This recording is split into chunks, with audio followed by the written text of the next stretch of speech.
नमस्कार दोस्तों, आज हम एसएससी जेई के प्रीवियस ईयर का पार्ट जो है 13 करेंगे। इसमें सिविल इंजीनियरिंग के प्रश्न हैं जो आपके 2005 से लेके अब तक के पूछे गए हैं। तो आपका पहला क्वेश्चन है,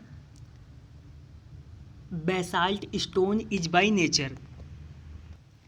तो इसमें आपसे पूछा गया है कि बेसाल्ट स्टोन जो होता है आपका, उसकी नेचर क्या है, प्लूटोनिक है, सेडिमेंट्री है, या मेटामॉर्फिक है, या फिर वोल्केनिक है। तो जो आपके बेसाल्ट स्टोन की नेचर है, आपका ऑप्शन नंबर डी जो है बिल्कुल राइट रहेगा। इसकी नेचर कैसी है, वोल्केनिक। ऑप्शन नंबर डी आपका राइट आंसर है। नेक्स्ट क्वेश्चन है,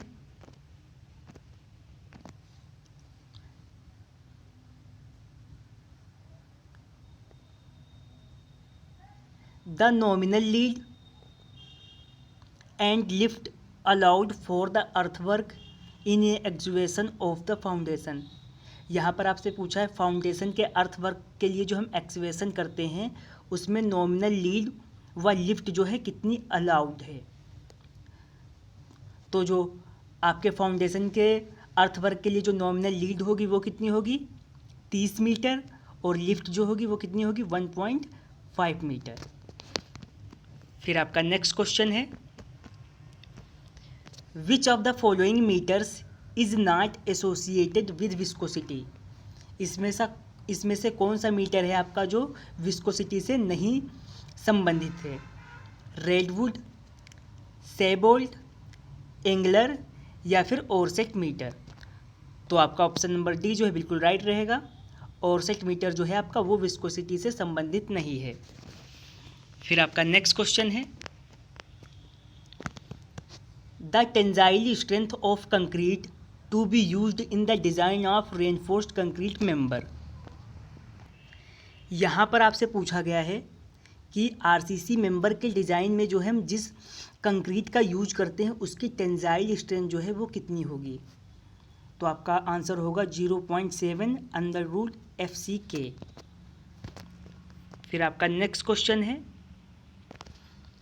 an aggregate is said to be flaky if its least dimension is the less than।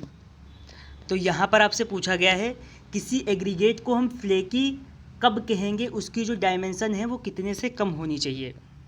आपको ऑप्शन दे रखे हैं 1/5, 2/5, 3/5 या फिर 4/5। तो आपका जो बिल्कुल करेक्ट ऑप्शन होगा option number C.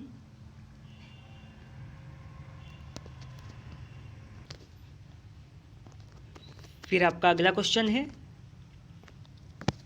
The actual thickness of butt weld when compared with the thickness of the plate. तो यहाँ पर आपसे पूछा गया है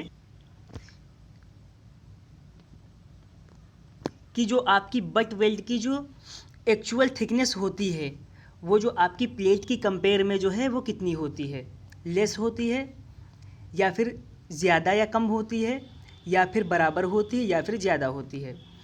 तो आप बिल्कुल आपका ऑप्शन नंबर ए जो बिल्कुल राइट रहेगा, क्या होती है, लेस होती है।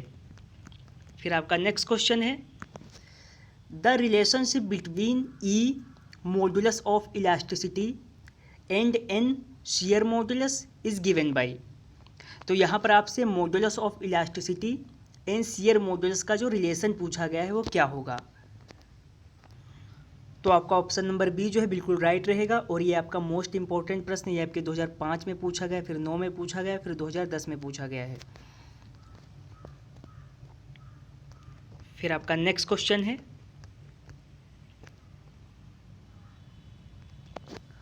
For a number of column constructed in the row the type of foundation provided is.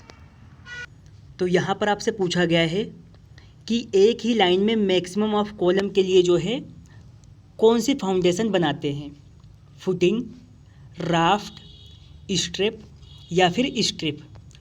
तो आपका ऑप्शन नंबर डी जो है बिल्कुल राइट रहेगा, इसके लिए हम स्ट्रिप बनाते हैं। नेक्स्ट क्वेश्चन है, adding of the sugar in concrete result in. यहाँ पर आपसे पूछा है अगर कंक्रीट में हम शुगर मिला देंगे तो क्या होगा।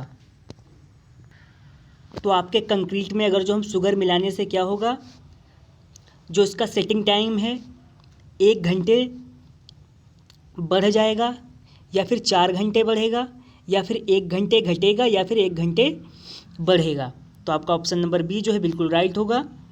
कंक्रीट में अगर जो हम शुगर मिला देते हैं तो क्या होता है, उसका जो सेटिंग टाइम है उसमें क्या होता है, 4 घंटे की वृद्धि हो जाती है, इंक्रीज हो जाता है। फिर आपका नेक्स्ट क्वेश्चन है, for providing an Indian type WC the RCC slab in the toilet portion. यहाँ पर आपसे पूछा है जो आपका इंडियन टाइप का जो आपका WC होता है उसके टॉयलेट पोर्शन को जो है RCC में हम कितना नीचे दबा देते हैं। तो आपका ऑप्शन नंबर सी जो है बिल्कुल राइट रहेगा, should be sunk by 50 centimetre. फिर आपका नेक्स्ट क्वेश्चन है, every 20 metre chain should be accurate to within. यहाँ पर आपसे पूछा गया आपकी 20 मीटर चेन है तो उसमें जो एक्यूरेटी जो है कितने तक मान्य है, तो आपका हो जाएगा 5 mm तक। फिर आपका नेक्स्ट क्वेश्चन है, in Brinell hardness test the type of indenter used is.